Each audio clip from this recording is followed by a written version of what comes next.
I walked hand in hand with her. I just didn't leave anything up to just her. I do now because I feel like she's matured. But at the time, you know, I tried to protect her and help her and push her and pull her and make sure that the school was doing what they were supposed to for my child. I entrusted a valuable gift to them, and I expected them to take care of her.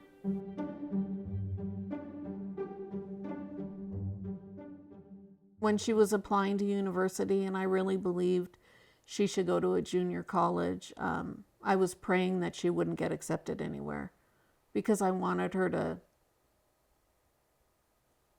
get her feet wet first. I took her to Cal Poly Pomona. I let her, you know, you walk a fine line. Do you discourage your child because you think that they can't do it? Or do you just show them and hope they land on their feet? I mean, it's a very hard position. But nobody accepted her and she went to junior college, so it was all okay. I think transitioning into college is easier because there's less bullying in that environment.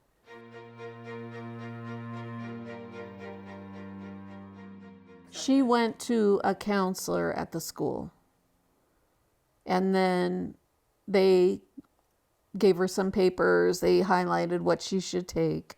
It was just their regular counselor. It wasn't part of a disability thing. I was hoping to get more services for her. We had an appointment, and then they basically said, well, she's 18, Mom.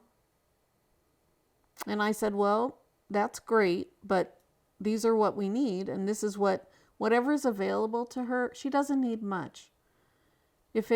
She has a lot of anxiety. She might not catch everything. So a note taker, a recorder, allowing her to take a laptop in, something. We weren't asking for much. She tried to use the services in the beginning. She wasn't comfortable to ask anybody for notes. I think we also got her more time to take a test. So they told her she could schedule the test in the DSPS office. But the office it had a little room attached that the kids could do their test.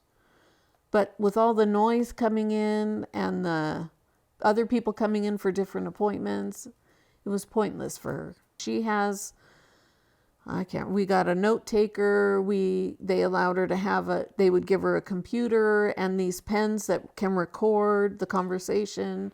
She saw nothing. The help wasn't helpful. Even like a big brother, big sister might have offered help. It doesn't have to be something that's, let me hold your hand and do this.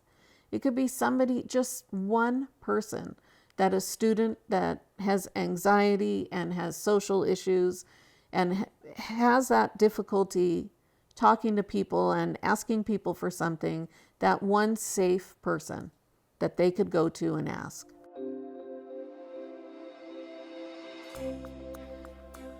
I worry. I mean, I don't want to say that I don't think she can do it. I'd be surprised if she can manage dorm life. I know how sensitive she is, probably more than she realizes that she is. But all I could do is let her do what she wanted, and then if she came and said, I really just don't like it, I'd yank her in a heartbeat out. I know that we've taken her there and she's seen dorms, but usually the schools aren't in session, and so they don't really get that, how loud it is. I really never, ever imagined that she would drive. And then she turned 18, and I think she was in junior college, and she said, I don't want to keep waiting for somebody to pick me up. I want to learn how to drive. We had a car waiting for her. So I called around some driving schools, and I found somebody that has had experience with kids that had disabilities. And I interviewed them over the phone, and they said, we can teach her, no problem. And I thought, good luck to you. Okay, come over. He was just so nice and so calm, and I think he's had experience before. And then fast forward a couple of years, and she wanted to buy a car, so she leased a Honda. We went and helped her, and it's amazing how development happens right when you're not even looking for it. She had applied to a few places and like not even gotten a call back. Like, she felt kind of dismissed by them.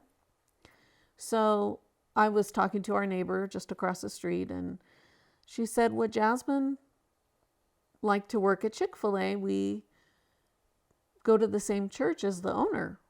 So I asked her, she said, okay. So she talked to the owner, and the owner said, yeah, let her come in and see me.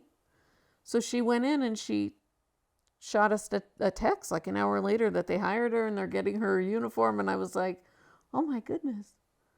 So I think she was great with it because she's great with things, but I was more a nervous wreck. But she did great, and she does great. And they're very happy with her there, I hope, I think. She believes in herself. She just needs other people to believe in her too. And it might be a little hard for her, getting things out. She knows what she's thinking. Sometimes the words come a little later. And she just needs people to believe.